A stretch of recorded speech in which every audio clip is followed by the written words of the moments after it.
ক্ষমা করার কোনো দরকার নেই, বন্ধুদের মধ্যে চলে। ওকে, আমি কিছুদিন আগে একটা অ্যাসোসিয়েটকে আমি বলছিলাম, বলছে দাদা লাইফে সারা জীবন যে থাকবো এটা তো শিওর, কেমন ভাবে থাকবো? আমি ওকে একটাই কথা বললাম, বড় জীবন হতে হবে। আমার যদি একটা গাড়ি আছে, তোমারও যাতে একটা গাড়ি থাকে। আমার যদি একটা বাড়ি আছে, তোমারও যাতে একটা বাড়ি থাকে।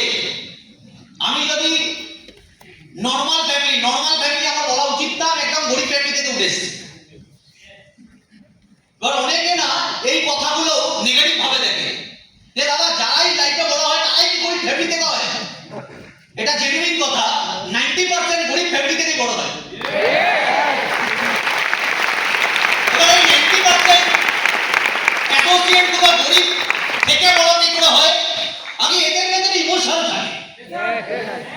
এরা বিয়ে বাড়িতে গিয়ে মেয়ে দেখে না, বিয়ে বাড়িতে গিয়ে ওর বাবা মাকে কিভাবে পদে পদে টর্চার করা হয় বা অপমানটা করা হয়, ওই গরিব ছেলেটার চোখে ভাসে ওঠে।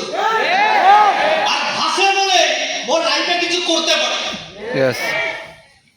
আমাদের বাবা মাদের ম্যাক্সিমাম নেমন্তন্ন করতো,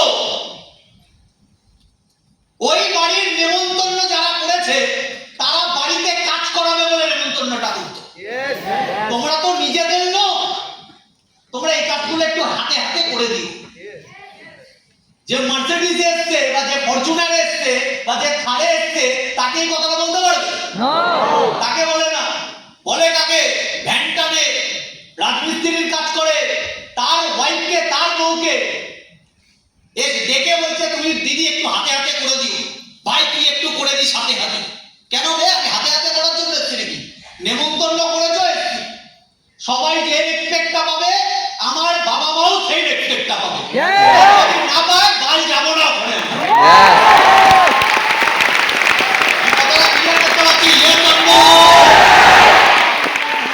মেরুদণ্ড যদি থাকে সোজা হয়ে বসবে আজকে। বড় লোক দেখলাম তারা ঝুঁকে গেলাম, কেন বে? ওর টাকা আছে আমার নেই, এটাই পার্থক্য। 5 বছরে বিট করবো মার্কেটে।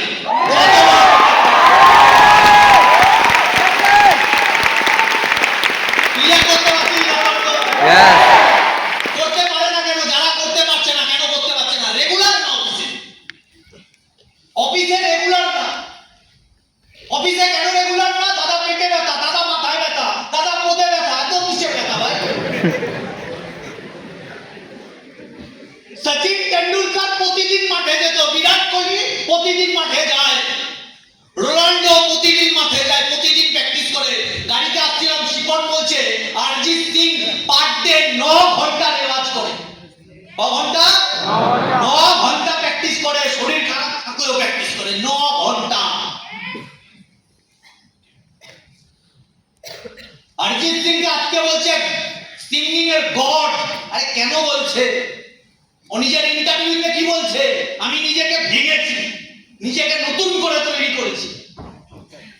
আজকে পুরো পৃথিবীতে একটাই অরিজিৎ সিং কেন বেরোলো? আমাকে অরিজিৎ সিং হতে চেয়েছে, অরিজিৎ সিং আর কেউ হতে চায় না। তুমি তোমার 100% দিতে পারছো না, তাহলে সাকসেসফুল কি করে হবে?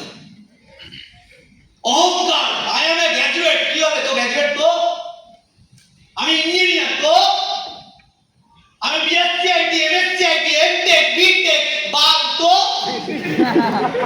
কামাজ কত ভাই? আজকে বাবার যদি কিছু হয় তুমি কোন হসপিটালে নিয়ে যাওয়ার অকাত রাখো, এটা ইম্পর্টেন্ট। এটা ইম্পর্টেন্ট না।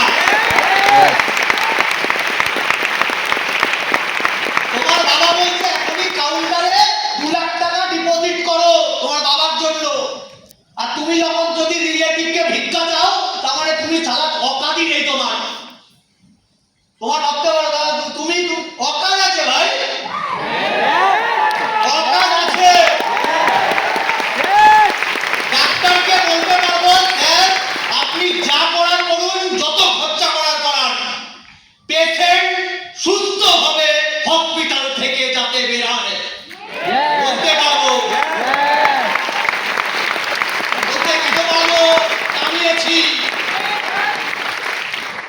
কেউ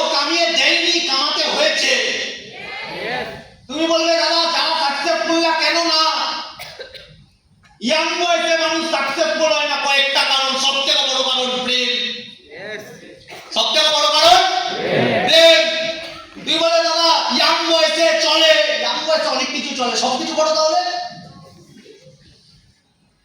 এই ট্রেনিং থেকে বেরিয়ে গ্যারেন্টি দিচ্ছি একটা না দুটো, এরকম দুটো তিনটে পিস সিগারেট খেতে খেতে বেরো। সবার সামনে, লজ্জা নেই, সবার সামনে। তোরা এখানে অনেকে ভাবতে পারে সালাডটা সিগারেট আমার বাবার টাকায় খাচ্ছি, তোমার কি? আমার কিছু না, বললে তুই বলবি। আমার কিচ্ছু না, আমার কোনো যায় না। যেটা বাবার থেকে মায়ের থেকে লুকিয়ে করতে হচ্ছে, তার মানে ওটা লোকানোরই কাজ, ওটা সমাজে কাজ করার কাজ না, ওটা ছাড়ো। একটা জায়গায় 10টা প্রেম করে ঘুরে বেড়াচ্ছে, সারা ক্যারেক্টারলেস। এরা লাইফে সাকসেসফুল হবে। তুই বলবে কেন দাদা? সঞ্জয় দত্ত তো 311 খানা গার্লফ্রেন্ড ছিল, ও তো সাকসেসফুল, রোলস রয়েসে ঘুরে কর্ম কর্ম। প্রেমানন্দজি মহারাজের দেখবে শুনবে, প্রিভিয়াস কর্ম ভালো বলে এখন পাচ্ছে, যেদিন কর্ম শেষ, বাজে কর্ম যখন রেজাল্ট চালু হবে ধ্বংস হয়ে।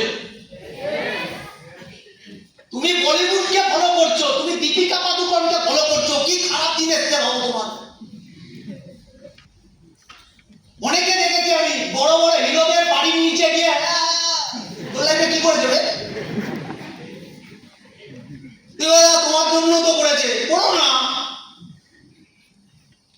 করার কি দরকার? এসব এগুলো আমি বেশি একটা প্রেফার করি না, পাত্তা দিই না ভাই।